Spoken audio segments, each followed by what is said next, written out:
Hey everyone, welcome back to The Man's Kitchen. It's me, your host, James the Man's Man. And what are we doing today? Well, we are doing a viewer request video today. I opened up the comment section before, a few weeks ago, and I said, hey, we're about to hit 300 subscribers, so if everyone could write down your suggestions for something you want to see, and I'll do a viewer request. So out of the 300 of you, one person responded, and that's what we're doing today. So we are going to make a steak dish, and I'll give you the name right after this.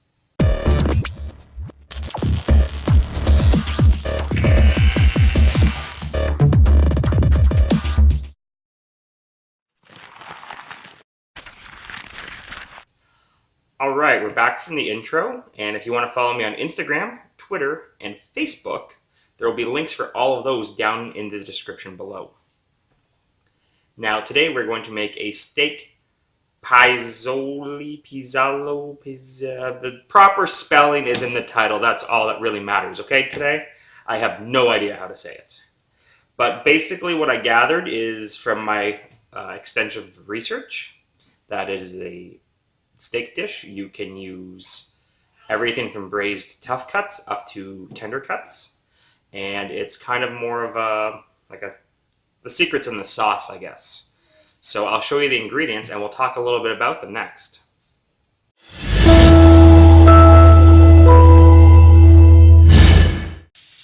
Our most important ingredient we have is our steak. I am using a 12-ounce center cut New York steak. I have 3 cloves of garlic. Now, everything else I could not find. There's no clear cut. This is what you have to do in this recipe. So I found some recipes where everything was precision cut and other recipes where it was a little more rustic. So I went with a Macedon cut, which is a large dice. It's a 1/4 inch dice. Actually, this is a little more generous than a 1/4 inch. These are probably closer to 1/2 inch. So I have a large Macedon onion.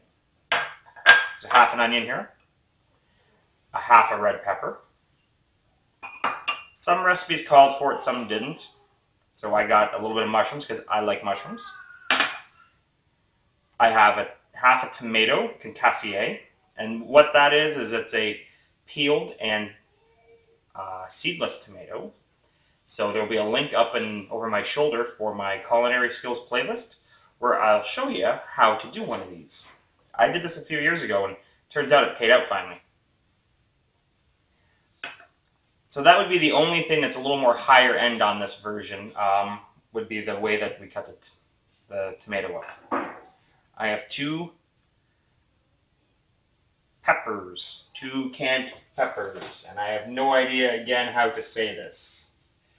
But they come out of this can here, and it is peperoncini, I guess, maybe. I have 2 of those.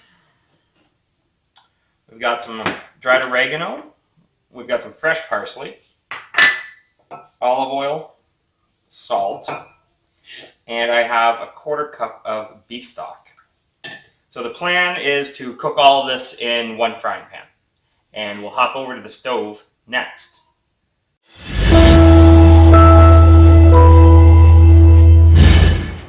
Alright, I am using a stainless steel pan.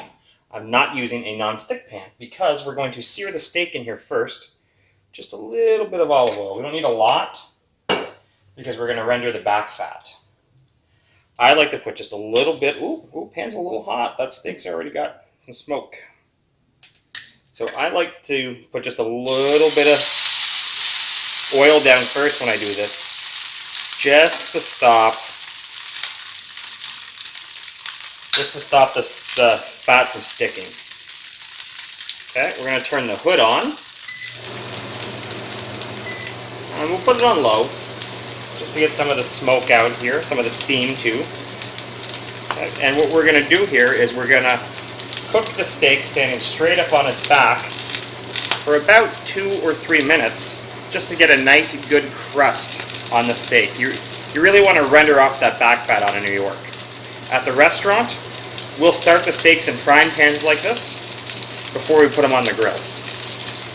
So I'll get back to you in a couple minutes when this is all grilled up. Okay, so you can see I have some nice color on that back fat.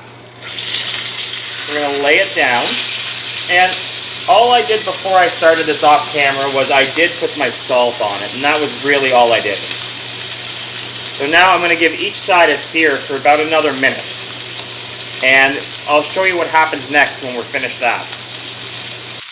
Okay everybody, it's been about a minute on each side, and you can see I'm starting to develop some caramelization of the proteins, and this is about as far as I want to cook this right now. So I'm going to set this off to the side in a different plate than the one I had the rest steak sitting in. You can also see, this is the reason I use a non-stick pan, because I have all of this flavor stuck here now to my pan. That's very important.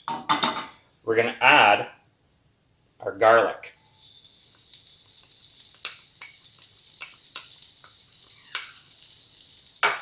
Okay, I do have this on a low heat now.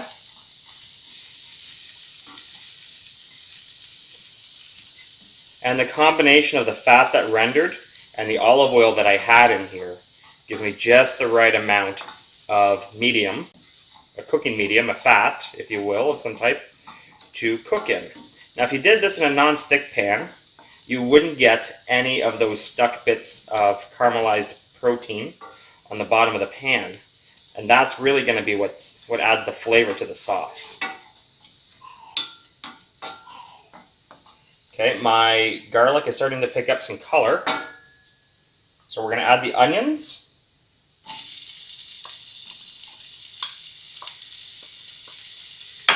The peppers and the mushrooms.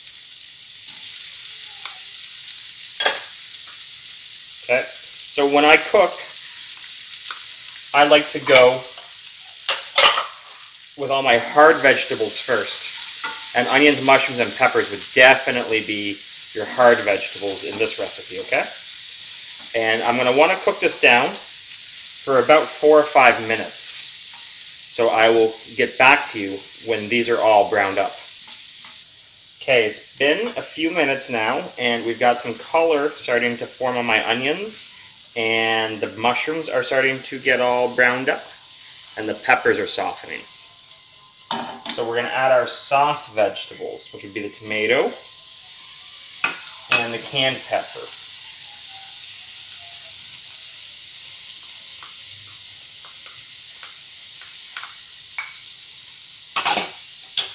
We're going to add a little bit of dried oregano.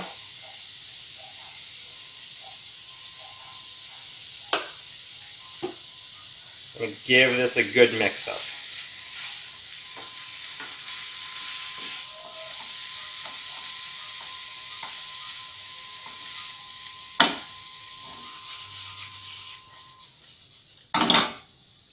Turn my heat up to medium now.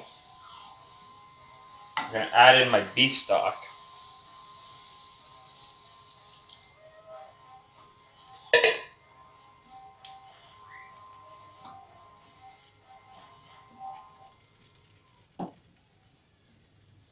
Okay, we're going to make a nice little home for the steak.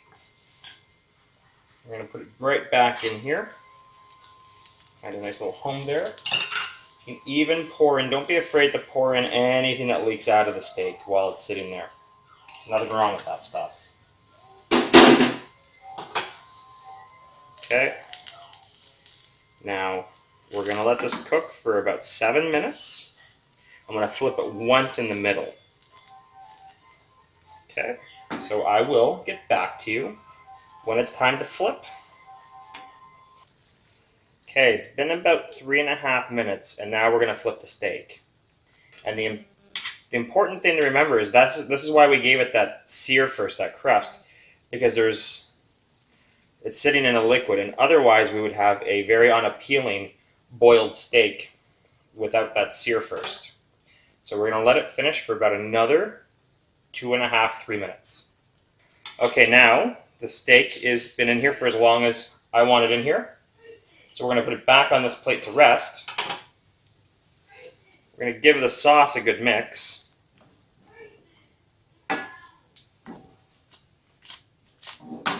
And so some recipes I saw wanted you to use diced tomatoes, some wanted you to use canned crushed tomatoes. If you're using canned crushed tomatoes, you would have a much heavier sauce. It'd be like a tomato sauce, a tomato, almost like a pasta without the noodles. I went with the diced tomatoes instead. And some beef stock. So I'm going to let the stock reduce though for about 3 or 4 minutes, which is about how long I'm going to let the steak rest for. Now, if you wanted this to get thick, you could have easily just dredged the steak in some flour, and that would have imparted some flour in here to bind with the oil and make a roux, and that would have thickened this up. But I don't really think that's necessary for the amount that's here.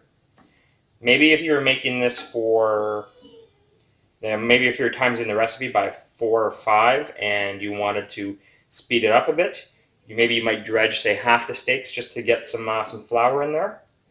But I'm going to let this go for about 4 or 5 minutes, and I'll meet you back at the tasting table after this is reduced.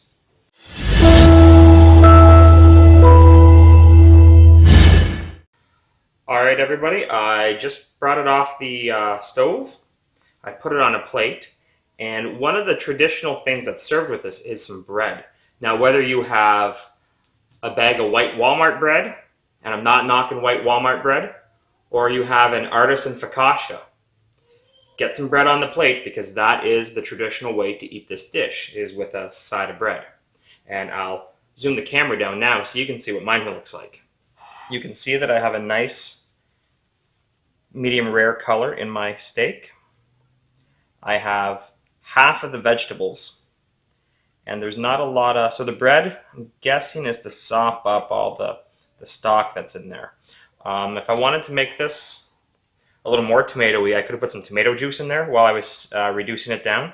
That's an option if you want a little more thicker sauce without actually going as heavy as crushed tomatoes, if you want to keep it as a nice lighter dish.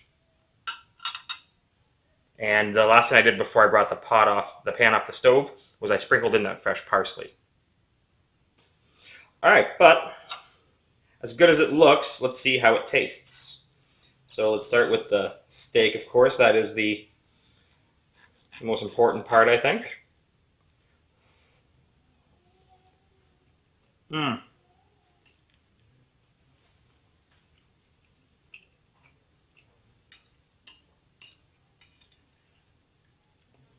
Well, it's a strip loin. Tastes like a good steak. But the vegetables. The vegetables are infused with that steak flavor. And there's a little bit of heat from those canned peppers. I'm not usually the biggest fan of heat. I really don't like heat for the sake of heat, but I love heat when it adds a good flavor. So that is delicious. And let's take some toast here and get it wet in that nice little jus that's left at the bottom of the pan.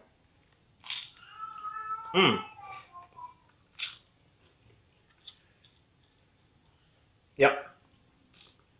We definitely need the bread. I would rate this dish an easy 8 out of 10, and this is definitely something that you can make dinner for 2 for your wife, your girlfriend, your boyfriend, your husband, whomever. The recipe, I'll put down in the comment card. I will, in the description, I will list everything that I actually used, but I will put 2 steaks because there's left enough vegetables for 2 servings. Alright everybody, thanks for watching this video. And remember, if you like this video, hit the like button. If you like my channel, please subscribe. And don't forget, you can follow me on Instagram, Twitter, and Facebook. Thanks, and have yourself a great day.